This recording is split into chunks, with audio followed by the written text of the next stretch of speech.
नमस्कार दोस्तों, welcome to our channel. आज हम बात करेंगे अपकमिंग आईपीओज़ की। और आईपीओ में आप अप्लाई कर रहे हो तो उस समय आपको कौन से चीज़ें हैं जो ध्यान में रखनी है, कौन से मिस्टेक्स आप करते हो जो आपको नहीं करनी है आईपीओ में अप्लाई करते वक्त। तो चलो शुरू करते हैं। सबसे पहले आप आईपीओज़ की डिटेल जानने के लिए ये एक एप्लीकेशन है आईपीओजी करके, मैं ये यूज़ करता हूँ। आप ये एप्लीकेशन यूज़ कर सकते हो। इस एप्लीकेशन में जैसे ही हम अंदर एंटर होंगे तो वहाँ पे ये मेन बोर्ड आईपीओ जो है और एसएमई आईपीओ दोनों का लिस्ट अपने को यहाँ पे मिल जाएगा। अभी 19 टू 23 दिसंबर के बीच में 3 या 4 आईपीओज आ रहे हैं, जिसमें से ये डैम कैपिटल, दूसरा ट्रांस रेल और तीसरा ये ममता मशीनरी।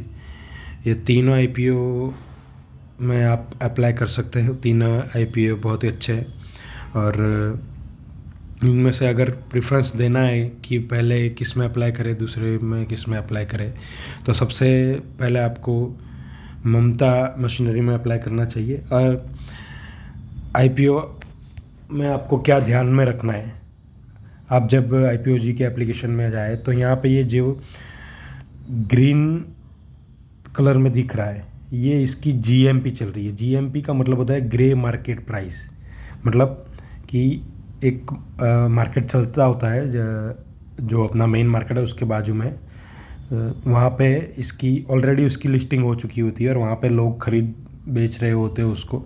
तो वहाँ पे ये ऑफ़र प्राइस है, उससे ऊपर 74% उसका प्रीमियम अभी चल रहा है। इसका मतलब ऐसा है कि हमको जब लिस्टिंग हो तब 74% तक का प्रॉफिट हो सकता है।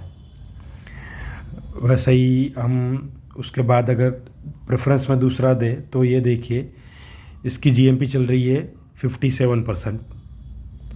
तो डैम कैपिटल को हम सेकंड देंगे और थर्ड नंबर में हम अप्लाई करने के लिए थर्ड में देंगे ट्रांस रेल को। इसकी जीएमपी चल रही है अराउंड 40%।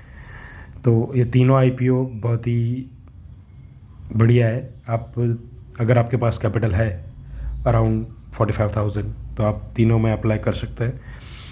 अभी अगर आगे हम बात करेंगे कि आईपीओ में जब हम अप्लाई करते हैं तो हमको कौन सी चीज़ें हैं जो ध्यान में रखनी है और किन चीज़ों के कारण हमारी एप्लीकेशन है जो वो रिजेक्ट हो जाती है। तो उसमें सबसे पहले तो हम ये ध्यान रखेंगे कि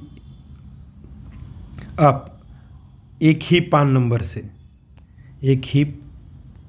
से अलग अलग एप्लीकेशन से, मतलब मान लो कि आपका कोई एक डीमेट अकाउंट है ग्रो में, दूसरा है एंजल में, तो आप एक ही पेन से अलग अलग डीमेट में से अप्लाई मत कीजिए।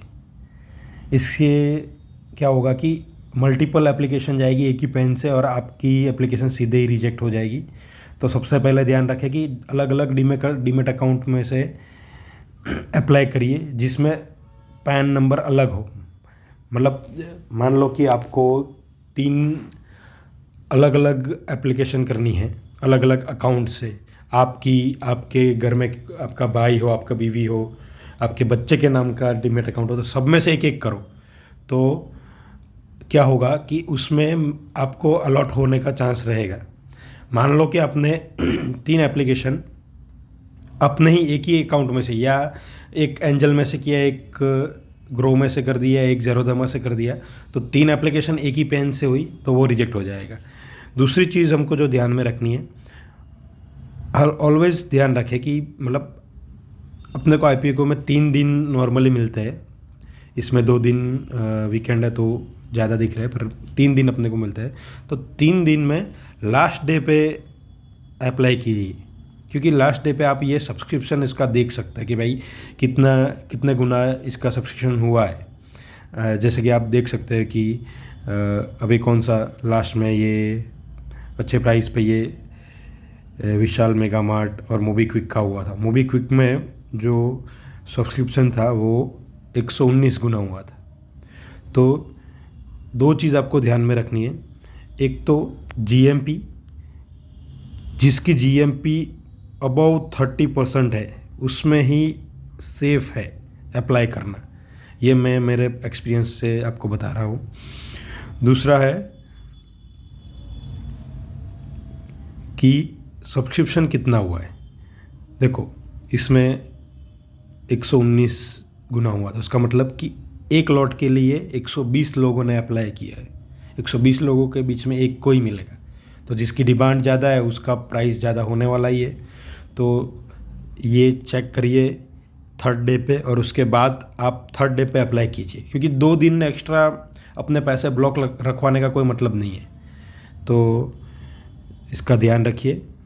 दूसरी चीज़ है कि आईपीओ में अपनी अलॉटमेंट की चांसेस बढ़ाने के लिए आप क्या करना चाहिए। तो उसके लिए आपको मल्टीपल डीमेट अकाउंट में से एप्लीकेशन करनी चाहिए। मैंने पहले भी बोला ऐसा कि आप अपने खुद के आईपीओ में खुद के डीमेट में से कर दीजिए, एक खुद के में से कर दे। दूसरा, अगर आपकी बीवी है तो बीवी के अकाउंट में से कीजिए, भाई है तो उसके अकाउंट में से कीजिए, मम्मी पापा का डीमेट अकाउंट है तो उनमें से कीजिए।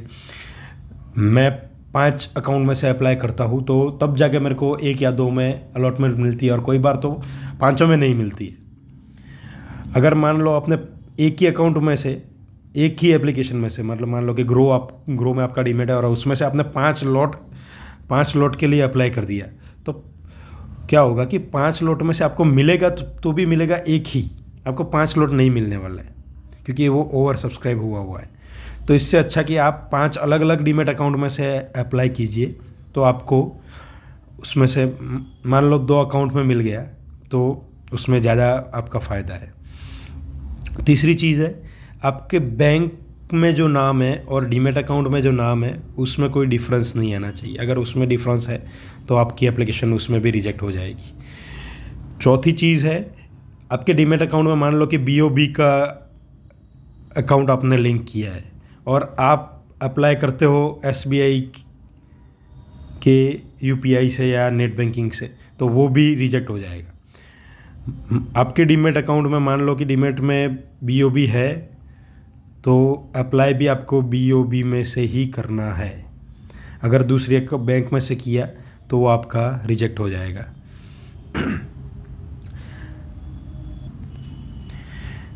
ये तो बात हो गई मेन बोर्ड आईपीओ की। उसके अलावा एक दूसरा आता है एसएमए आईपीओ।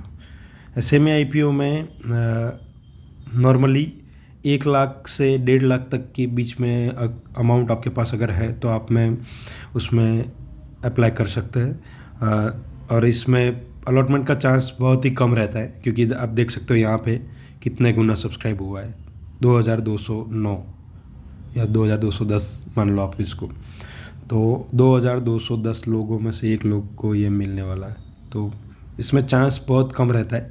पर इसका लिस्टिंग बहुत ही बम्पर होता है। मान लो 1,40,000 का कोई आईपीओ है तो उसके सामने वो लिस्ट 3 गुना 2 गुना ऐसा भी हो सकता है, तो सीधे आपके 1,40,000 में से आपको सीधा डबल हो सकता है। तो पर एसएमए आईपीओ में बहुत ही रिसर्च करके और बहुत सोच समझ के अप्लाई करना चाहिए, क्योंकि उसमें स्कैम भी होते हैं बहुत सारे।